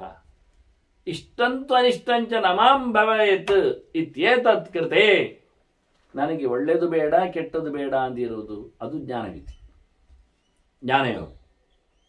ಕರ್ಮದಲ್ಲಿ ಇಷ್ಟ ಬೇಕು ಅನಿಷ್ಟ ಬೇಡ ಅಂತ, ಜ್ಞಾನದಲ್ಲಿ ಇಷ್ಟವೂ ಬೇಡ ಅನಿಷ್ಟವೂ ಬೇಡ. ಅಂದ್ರೆ ಈ ಲೋಕದ ಇಷ್ಟಾನಿಷ್ಟಗಳು ಬೇಡ ಅವನಿಗೆ. ಇಲ್ಲಿ ಅನಿಷ್ಟ ಬೇಡ ಹೇಳುವುದು ಸತ್ಯ, ಇಷ್ಟವೂ ಬೇಡ. ಲೋಕದಿಂದ ಬರುವ ಇಷ್ಟವು ನನಗಿಷ್ಟ ಇಲ್ಲ. ಅದಕ್ಕೋಸ್ಕರ ಅವನು ಜ್ಞಾನ ಸಂಪಾದನೆಗೆ ಹೊರಟಿದ್ದಾನೆ, ಜ್ಞಾನ ಮಾರ್ಗದಲ್ಲಿ ದುಡಿದಿದ್ದಾನೆ, ಅಲ್ಲಿ ಕೂತಿದ್ದಾನೆ. ಅವನು ಲೋಕದ ಅನಿಷ್ಟದೆಡೆಗೂ ಕಣ್ಣಾಯಿಸುವುದಿಲ್ಲ, ಲೋಕದ ಸುಖವನ್ನು ಅವನು ಬಯಸುವುದಿಲ್ಲ. ಇದೆರಡು ಅವನಿಗೆ ಬೇಡ. ಈ ರೀತಿಯಾಗಿರುವಂಥದ್ದು ಜ್ಞಾನಯೋಗ. ಇದು ಜ್ಞಾನಯೋಗಕ್ಕೂ ಮತ್ತು ಕರ್ಮಯೋಗಕ್ಕೆ ಇರತಕ್ಕ ವ್ಯತ್ಯಾಸ. ಕಾಮಾತ್ಮಕಾ ಛಂದಸಿ ಕರ್ಮಯೋಗಾ ಏಭಿರ್ವಿಮುಕ್ತ ಪರಮಶ್ನಮೀತ. ಮತ್ತೆ ವೇದಗಳ ಬಗ್ಗೆ ಹೇಳಿದ್ದಲ್ಲ, ವೇದದಲ್ಲಿ ಬೇಕುಗಳನ್ನೆಲ್ಲ ಪಡೀಲಿಕ್ಕೆ ಬೇಕಾದಷ್ಟು ಪ್ರಯೋಗಗಳುಂಟು. ಹಾಗಾಗಿ ಕರ್ಮತಂತ್ರಿಗಳು ಮಾತ್ರವೇ, ಕ್ರಿಯಾಶೀಲರು ಮಾತ್ರವೇ ವೇದಗಳನ್ನು ತಮಗೆ ಬಯಕೆಗಳಿಗೆ ಪಡೀಲಿಕ್ಕೋಸ್ಕರ ಬಳಸಿಕೊಳ್ಳುತ್ತಾರೆ. ಇದು ವಿಷಯ. ಇದರಿಂದ ದೂರಗ್ಗೂತವ ಅವನು ಭಗವಂತನಡೆ ಸಾಕ್ತಾನೆ. ಅಂದ್ರೆ ವೇದದಲ್ಲಿ ಹೇಳಿದ ಕರ್ಮಗಳ ಮಾಡುವ ಮೂಲಕ ಅವನು ಬಯಕೆಗಳು ಗೂಡಾಗಿ ಅಲ್ಲಿಯೇ ಮತ್ತೆ ಸುತ್ತು ಬರ್ತಾನೆ ಹೊರತು ಕರ್ಮಯೋಗದಿಂದ ನಿವೃತ್ತಿ ಕಾಣುವುದಿಲ್ಲ. ಅದನ್ನು ಬಿಟ್ಟುಕೊಂಡವ ಜ್ಞಾನಯೋಗದಲ್ಲಿ ಕೂತಾಗ ಭಗವಂತನನ್ನು ಪಡೀಲಿಕ್ಕೆ ಸಮರ್ಥನಾಗ್ತಾನೆ, ಉತ್ತಮವಾದನ್ನು ಪಡಿತಾನೆ. ಇದು ಕರ್ಮಪಥ ಎನ್ನುವುದು ಬಹುಬಗೆಯಲ್ಲಿ ಉಂಟು. ನಾನಾವಿದೆ ಕರ್ಮಪಥೆ ಸುಖಾರ್ಥಿ ನರಃ ಪ್ರವೃತ್ತಃ ನಿರಯಂ ಪ್ರಯಾತಿ. ಬಹುಬಗೆಯ ಕರ್ಮದ ದಾರಿಯಲ್ಲಿ ತೆರಳಿದವ ಬಯಕೆಗಳ ಗೂಡಾಗಿ ಬೇಕುಗಳ ಸೊತ್ತಾಗಿ ಹೊರಟರೆ ಅವ ಕೊನೆಗೆ ಹೋಗುವುದು ಬಿದ್ದದ್ದು ನರಕಕ್ಕೆ. ಸುಖ ಪೂರ ಸಿಗುವುದಿಲ್ಲ. ಅದು ಟೆಂಪರರಿ ಸುಖ ಆಗಿರ್ತದೆ, ಅದು ಭ್ರಮೆ ಸುಖದ್ದು ಆಗಿರ್ತದೆ. ಹೀಗಾಗಿ ಲೋಕದ ವಾರ್ತೆಯಲ್ಲಿ ಬಹುಪ್ರಕಾರದಲ್ಲಿ ಕರ್ಮ ಮಾಡಿಕೊಂಡು ಸುಖವನ್ನು ಪಡಿತಾ ಹೊರಟವ ಕೊನೆಗೊಂದು ಸರ್ತಿ ಅದು ಸುಖ ಅಲ್ಲದ್ದು ಪಡೆದದ್ದು ಎನ್ನುವ ಎಚ್ಚರ ಆಗ್ತದವನಿಗೆ ಬೀಳತ್ತ. ಇದೇ ಗೆರೆಯನ್ನು ಮತ್ತೊಂದು ಬಗೆಯಿಂದ ಭೀಷ್ಮರು ಹೇಳಿರುವಾಗ ಇಲ್ಲಿ ಮನು ಕೊಟ್ಟಿದ್ದಾನೆ ಹೇಳಿ, ನಾನಾವಿದೆ ಕರ್ಮ ಫಲೇ ಸುಖಾರ್ಥಿ ನರಃ ಪ್ರವೃತ್ತಃ ನಪರಂ ಪ್ರಯಾತಿ ಅಂತ. ಕರ್ಮದ ಫಲವು ಬಹುಬಗೆಯಲ್ಲಿ ಬರ್ತದೆ. ಒಂದೇ ಕರ್ಮ ಮಾಡುವ ಕಾಲದಲ್ಲಿ, ದ್ರವ್ಯದ ವ್ಯವಸ್ಥೆಯಲ್ಲಿ, ಮನಸ್ಸಿನ ಬಲದಲ್ಲಿ ಬೇರೆ ಬೇರೆಯಾಗಿರತಕ್ಕಂಥ ಫಲವನ್ನು ಕರುಣಿಸ್ತದೆ. ಕರ್ಮ ಫಲ ಮಾಡುವಾಗಲೂ ಅದು ಹೇಳಿದ್ದಲ್ಲ, ದೇವಸ್ಥಾನಕ್ಕೆ ಒಬ್ಬ ಕೆಲಸ ಮಾಡುತ್ತಿರುವಾಗ ಕಲ್ಲು ಹೊತ್ಕೊಂಡು ಹಾಕ್ತಾ ಇದ್ದವನು ಅದು ಕಲ್ಲು ಹೊತ್ಕೊಳ್ಳುವುದು ಹಾಕುವುದು ಅಂತಲೇ ಹೇಳಿಕೊಳ್ಳುತ್ತಾನೆ. ಮತ್ತೊಬ್ಬ ದೇವರ ಸೇವೆ ಎಷ್ಟಾದ್ರೂ ಮಾಡುವುದು, ಇಟ್ಟಿಗೆ ಜೋಡಿಸುವುದು ಅಂತಾನೆ. ಇನ್ನೊಬ್ಬ ಇದು ಬದುಕಲಿಕ್ಕೆ ಬೇಕಲ್ಲ ಮಾರ್ಯಾರೆ ಅಂತ ಹೇಳಿ ಅದನ್ನು ಕರೀತಾನೆ. ಅಂದ್ರೆ ಏನಾಯ್ತು, ಅವನಿಗೆ ಬದುಕಲು ಬೇಕಾದ ಸೊತ್ತು ಸಿಕ್ಕಿತಷ್ಟೇ ಹೊರತು ಜಾಸ್ತಿ ಸಿಗಿರಲಿಲ್ಲ. ದೇವರ ಸೇವೆ ಅಂತ ಮಾಡಿಕೊಂಡು ಪ್ರೀತಿಯಿಂದ ನಡೆಸಿಕೊಡುವವನಿಗೆ ಉದಾತ್ತವಾದಂತಹ ಭಗವಂತ ಅವನಿಗೆ ಪುಣ್ಯವನ್ನು ಕರುಣಿಸುತ್ತಾನೆ. ಕಲ್ಲು ಹೊತ್ತಾಗುವುದು ಹೇಳಿದವಂತೂ ಅವನ ಬಾಳಿ ಕಲ್ಲು ಬೀಳುತ್ತದೆ ತಾಮಸವಾಗಿ. ಅದನ್ನ ಯಾವ ರೀತಿಯಲ್ಲಿ ಮನುಷ್ಯ ಬಹುಬಗೆಯ ಕರ್ಮಗಳನ್ನು ಕೊಡುವ ಫಲಗಳಿರಲಾಗಿ ಹೇಗೆ ಅವನು ದುಡಿಕೊಳ್ಳುತ್ತಾನೆ ನೋಡುವ ಮೂಲಕ ಅವನು ಖಂಡಿತವಾಗಿ ದೇವರೆಡೆಗೆ ಸಾಗುವುದಿಲ್ಲ. ಪರಂಹಿ ತತ್ಕರ್ಮ ಫಲಾದಪೇತಂ ಸದಾ ನಿರಾಶಿಷಃ ಯತ್ ಪದಮಾಪ್ನುವನ್.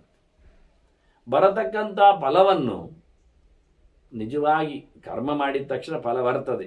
ಆ ಫಲ ಬೇಡ ಅಂದ್ರೆ ಯಾರು ಬಿಟ್ಟಿರ್ತಾನೆ, ಆಸೆ ಹೊತ್ತಿರುವುದಿಲ್ಲ, ಅವನಿಗೆ ಇಲ್ಲಿ ಎಲ್ಲಿಯೂ ಜಂಜಾಟ ಆಗುವುದಿಲ್ಲ.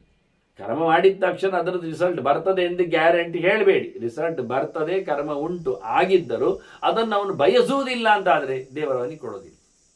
ಅದನ್ನು ಬಯಸಿ ಮಾಡಿದ್ದಲ್ಲ ಅಂದರೆ ಮಾತಾಡುವಾಗ ಇಲ್ಲ ಸತ್ಯನಾರಾಯಣ ಪೂಜೆ ಇಟ್ಟುಕೊಳ್ಳಿ, ಅದನ್ನು ಮಾಡುವುದು ಅವನು ಮದುವೆ ಅದ್ದಕ್ಕೆ ಇವತ್ತು ಮಾಡ್ತಾರೆ ಇಟ್ಕೊಳ್ಳುವ, ಅವರ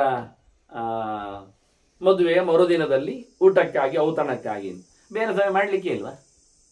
ಅದು ಔತಣ ಮಾಡ್ತಾನೆ ಇರಬೇಕಾ? ಅದು ಮದುವೆ ಮರುದಿನ ಆಗಿರ್ತದ? ಅದು ಒಂದೇ ದಿನ ಮದುವೆ ಮರುದಿನ ಆಗುವುದು, ಮತ್ತೆ ಆಗುವುದೇ ಇಲ್ಲ. ಮದುವೆ ದಿನ, ವೆಡ್ಡಿಂಗ್ ದಿನ ಒಂದೇ ದಿನ ಬರುವುದು. ಇನ್ನು ವರ್ಷಕ್ಕೊಮ್ಮೆ ಮಾಡೋದು, ಸರಿ ವರ್ಷಕ್ಕೊಮ್ಮೆ ಮದುವೆ ವರ್ಷಕ್ಕೆ ಮಾತ್ರ ಮಾಡೋದು, ಬೇರೆ ದಿನ ಮಾಡಲಿಕ್ಕಿಲ್ವ? ಮಾಡಬಹುದು.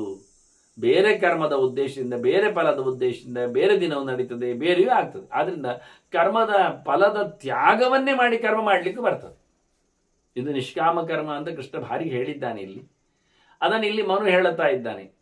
ವಸ್ತುಸ್ಥಿತಿ ಹೇಗಿರ್ತದೆ, ದೇವರೆಡೆ ಸಾಗುವವನಿಗೆ ಕರ್ಮದಲ್ಲಿನ ಫಲದಲ್ಲಿನ ಆಸೆ ಬೇಡ, ಕರ್ಮ ಮಾಡಬೇಕು. ನಿತ್ಯ ಕರ್ಮದಲ್ಲಿ ಬರತಕ್ಕ ಇತರ ಫಲಗಳನ್ನು ಅಪೇಕ್ಷೆ ಮಾಡದೆ ದೇವರ ಪ್ರೀತಿ ಅನ್ನತಕ್ಕ ನೆಲೆಯಲ್ಲಿ ಮಾಡಿಕೊಂಡವ ದೇವರೆಡೆಗೆ ಸಾಕ್ತಾನೆ. ಮನುಷ್ಯನ ಕರ್ಮಗಳಿಗೆ ಎರಡು ಕಾರಣಗಳಿರ್ತದೆ. ಒಂದು ಮನಸ್ಸು, ಒಂದು ಅವನ ಆಕ್ಷನ್, ಕರ್ಮ, ಕ್ರಿಯೆ, ಕೃತಿ, ಕೈ ಅಥವಾ ಇಂದ್ರಿಯಗಳು. ಅಂತರಿಂದ್ರಿಯ ಮತ್ತು ಬಹಿರಿಂದ್ರಿಯದಲ್ಲಿ ಕೆಲಸ ಆಗ್ತದೆ, ಬಹಿರಿಂದ್ರಿಯದಲ್ಲಿ ಶರೀರ ಸೇರಿಕೊಂಡಿರ್ತದೆ. ಅಂದ ಪ್ರಜಾಸೃಷ್ಟ ಮನಸ ಕರ್ಮಣಾಚ ದ್ವಾವೇ ವೈತವು. ಒಂದು ದೃಷ್ಟಿಯಿಂದ ಲೋಕಜುಷ್ಟೋ ಸತ್ಪಥವು. ಜನರು ಇದನ್ನು ಚೆನ್ನಾಗಿ ಅರಿತುಕೊಂಡಿದ್ದಾರೆ. ಎಲ್ಲರೂ ಇದರಲ್ಲಿ ಕೆಲಸ ಮಾಡ್ತಾರೆ, ಮನಸ್ಸನ್ನು ಇಟ್ಟುಕೊಂಡು ಮಾಡ್ತಾರೆ, ದೇಹವನ್ನು ಇಟ್ಟುಕೊಂಡು ಮಾಡ್ತಾರೆ. ಆದರೆ ಕೆಲವರಿಗೆ ಲಿಂಕ್ ಇರುವುದಿಲ್ಲ ಮನಸ್ಸಿಗೂ ದೇಹಕ್ಕೆ. ಅದನ್ನು ಮಾಡುವ ಕರ್ಮದಲ್ಲಿ ಕೆಲವು ಶಾಶ್ವತವಾಗ್ತದೆ, ಕೆಲವು ಟೆಂಪರರಿ ಆಗ್ತದೆ. ಕೆಲವು ಕರ್ಮ ಸತ್ತೋಗ್ತದೆ, ಕೆಲವು ಕರ್ಮ ಉಳಿದುಕೊಳ್ತದೆ. ಅದನ್ನು ದುಷ್ಟಂಕರ್ಮ ಶಾಶ್ವತ ಅಂಚ ಅಂತವಚ್ಚ. ಯಾಕೆ ಹಾಗೆ ಆಯಿತು ಕೇಳಿದರೆ ಅದು ಮನಸ್ಸಿದ್ದಲಿಕ್ಕೆ ಹೋಗಿ. ಮನಸ್ಸು ಇದ್ದರೆ ಕೆಲಸದಲ್ಲಿ ಅದರ ಫಲ ಶಾಶ್ವತ ಆಗ್ತದೆ ಮಾಡಿದ ಕರ್ಮ. ಮನಸ್ಸು ಇಲ್ಲದಿದ್ದರೆ ಈಗ ವಿಷ್ಣು ಸಹಸ್ರನಾಮ ಸ್ತೋತ್ರ ಹೇಳುತ್ತಾನೆ. ಮನಸ್ಸಿಲ್ಲ ಅಂತ ಆದರೆ ಬಾಯಿಯ ಮೂಲಕ ಹೇಳುವ ಮೂಲಕ ಅವನಿಗೆ ದೈಹಿಕವಾದ ಆರೋಗ್ಯಕ್ಕೆ ತೊಂದರೆ ಬೀಳುವುದಿಲ್ಲ. ಯಾಕೆ? ದೇಹದಲ್ಲಿ ಅದರದ್ದು ವೈಬ್ರೇಷನ್ಸ್ಗಳಾಗಿವೆ. ಅದೇ ಮನಸ್ಸಿನಲ್ಲಿ ಭಗವದ್ ಎಚ್ಚರದಿಂದ ಹೇಳಿದರೆ ಅವನಿಗೆ ದೇಹದ ಆರೋಗ್ಯದ ಜೊತೆಯಲ್ಲಿ ಭಗವಂತನ ಕಾರುಣ್ಯದ ಅನುಗ್ರಹದ ಒಂದು ಪ್ರಾಪ್ತಿ ಇದೆ.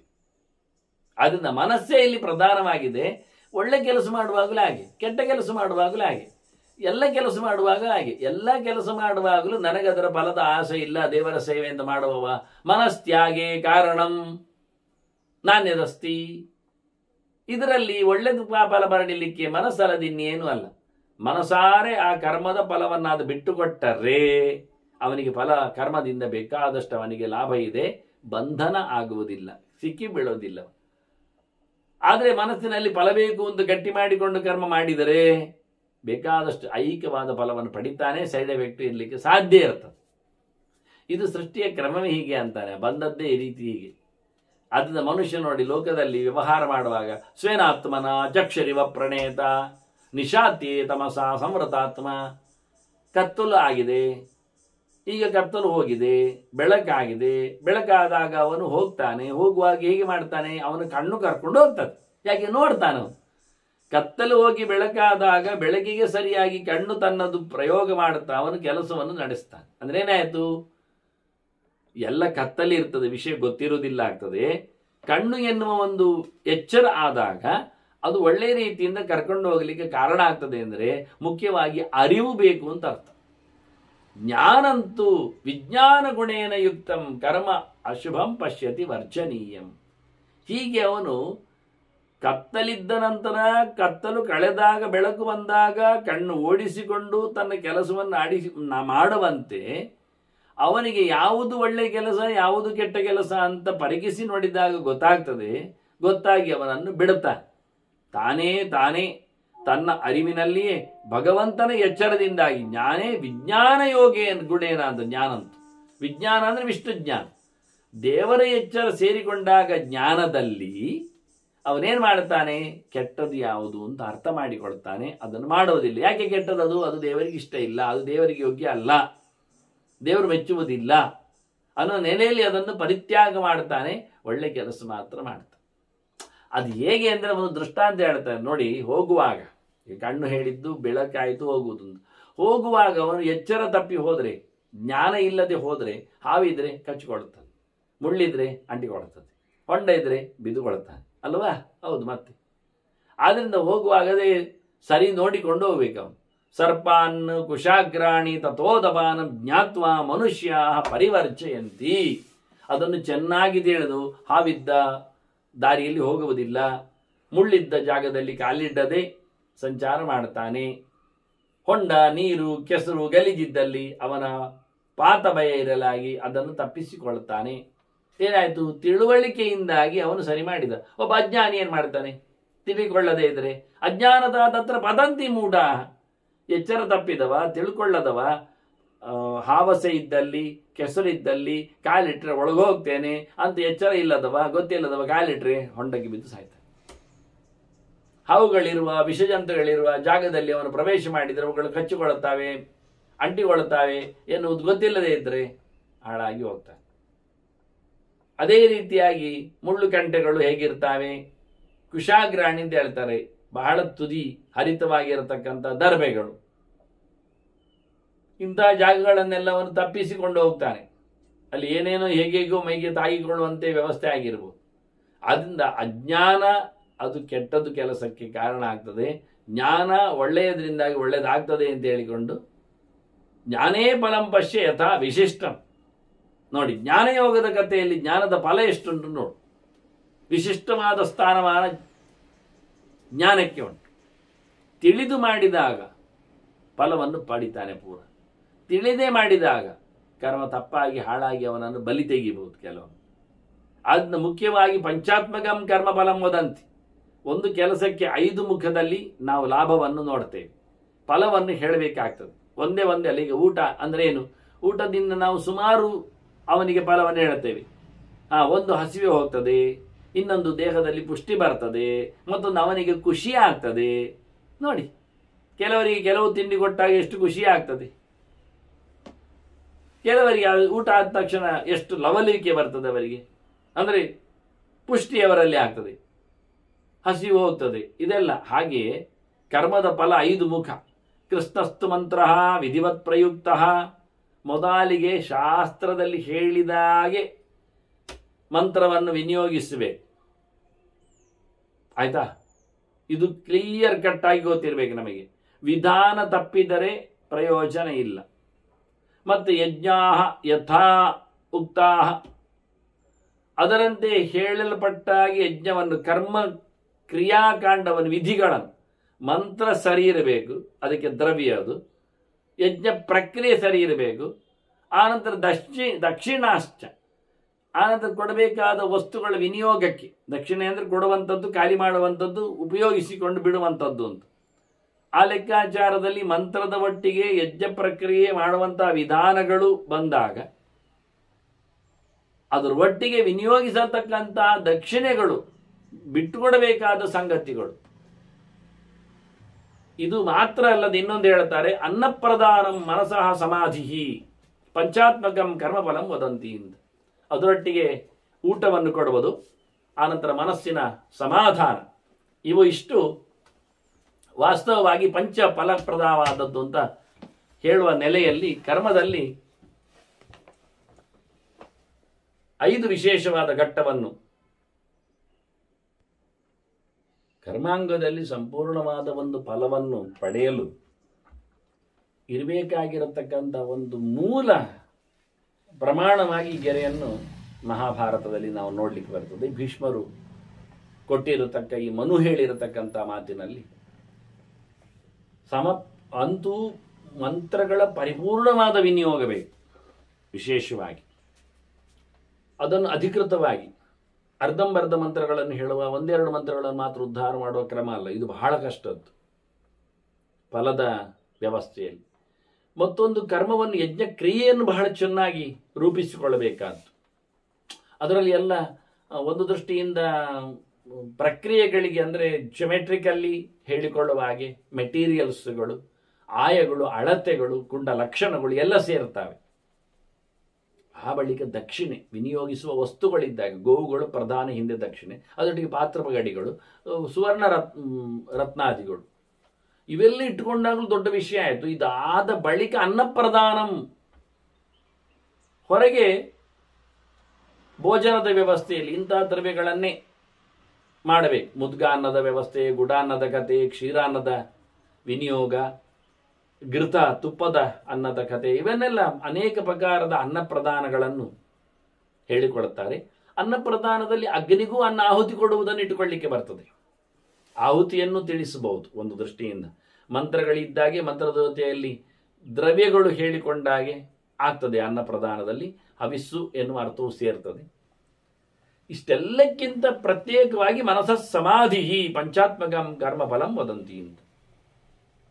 ಇದು ಕ್ರಿಯಾ ಭಾಗ. ಆದರೆ ಮನಸ್ಸು ಇದು ಪ್ರತ್ಯೇಕವಾಗಿದೆ, ಇದು ದೊಡ್ಡ ಸಂಗತಿ ಇದೆ, ಇದು ಜ್ಞಾನಯೋಗದಲ್ಲಿ ಬರತಕ್ಕಂಥ ಒಂದು ದೊಡ್ಡ ವ್ಯವಸ್ಥೆ ಆಗಿದೆ ಎನ್ನುವ ನೆಲೆಯಲ್ಲಿ ಮನಃಪರಂ ಕಾರಣ ಮಾಮನಂತಿ ಅಂತ ಹೇಳಿಕೊಳ್ಳುವಂತೆ ಇಲ್ಲಿ ಮತ್ತೊಮ್ಮೆ ಆದ್ದರಿಂದಲೇ ಬಂದಾಗ ಋತ್ವಿಜರಲ್ಲಿ ಕೇಳಲಿಕ್ಕುಂಟವನು, ನೀವೆಲ್ಲ ಮನಸ್ಸಮಾಧಿಯತಾಂ ಹೇಳಿ ಅವರು ಹೇಳಿಕೊಂಡು ಮತ್ತೆ ನಾವು ಬಹಳ ಚೆನ್ನಾಗಿದ್ದೇವೆ ಅಂತ, ಸುಪ್ರಸನ್ನ ಸ್ಮಃ ಅಂತ, ಬಹಳ ಖುಷಿಯಾಗಿದೆ, ಮನಸ್ಸು ಚೆನ್ನಾಗಿದೆ ಅಂತ ಕೇಳಲಿಕ್ಕಿದೆ. ಆದ್ದರಿಂದ ಸಮಾಧಾನದ ಮನಸ್ಸಿನಲ್ಲಿ ಮಾಡದಿದ್ದರೆ ಕರ್ಮಕ್ಕೆ ಬೆಲೆ ಇಲ್ಲ ಅಂತ ನೆಲೆಯಲ್ಲಿ ಅವರು ಜ್ಞಾನಯೋಗದೆಡೆಗೆ ಬಂದಾಗ ಕರ್ಮ ಮನಸ್ಸು ಮತ್ತು ಕಾಯ 2 ರೀತಿಯಿಂದ ಬರ್ತದೆ ಅಂತ ಹೇಳುತ್ತಾ ಅದನ್ನು ಮನು ಹೇಗೆ ಮತ್ತೆ ಚಿಂತನೆಯಲ್ಲಿ ಸುದೃಢಗೊಳಿಸ್ತಾನೆ ಬೃಹಸ್ಪತ್ಯಾಚಾರಿಗೆ ಅನ್ನೋ ನೆಲೆಯಲ್ಲಿ ಧರ್ಮರಾಜ ಕೊಟ್ಟ ಮಾತುಗಳ ಚಿಂತನೆಯನ್ನು ಮತ್ತೆ ಭೀಷ್ಮರು ಹೇಳುವ ಬಗೆಯನ್ನು ನಾವು ಕೇಳುವ ವಂದನೆಗಳೊಂದಿಗೆ ಶ್ರೀಕೃಷ್ಣ